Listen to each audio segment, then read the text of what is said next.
Hello, আশা করছি সকলে তোমরা খুব ভালো আছো। আজ বৃহস্পতিবার, তাই ফুলের থালা সাজিয়ে বসে পড়েছি ঘট বসাবো বলে।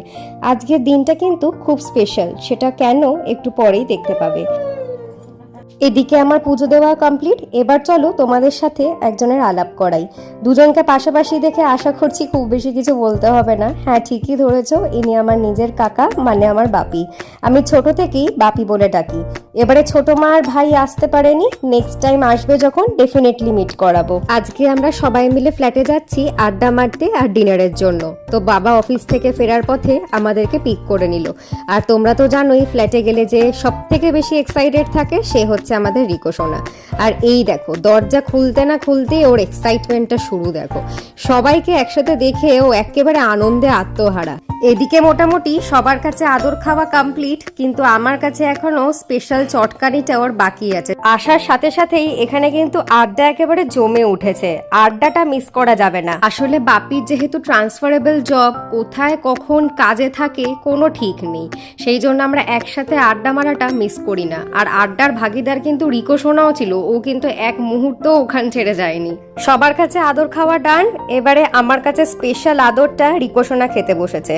আমি ওকে যখন চটকানোর সুযোগ পাই না, এক মুহূর্ত ছাড়ি না, বিশ্বাস করো।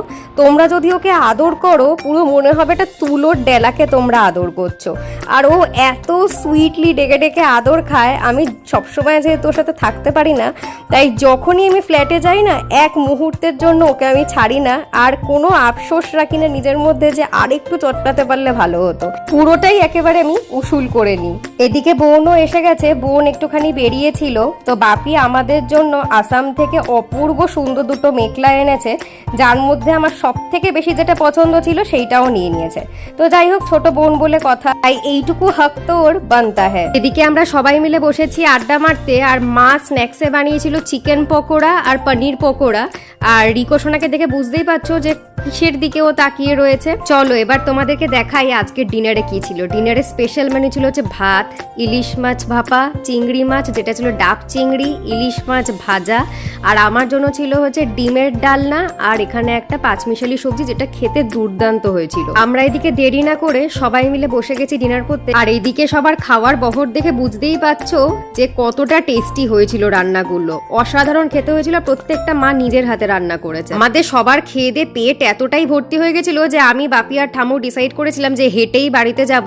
আর এখানে দেখো আমাদের সি অফ করতে নেমেছে রিকো সোনা, কারণ এই টাইমটাতে ও রোজ বাবা মার সাথে নাইট ওয়াকে বেরোয়। আজকে সন্ধেবেলাটা সবাই মিলে এরকম ভাবে মজা করে আমরা কাটিয়েছি। তোমাদের ব্লগটা কেমন লাগলো অবশ্যই জানি। বাড়ি ফিরে মাছেদেরকে খাবারটা দিয়ে দিলাম। তো আজকের মতন টাটা।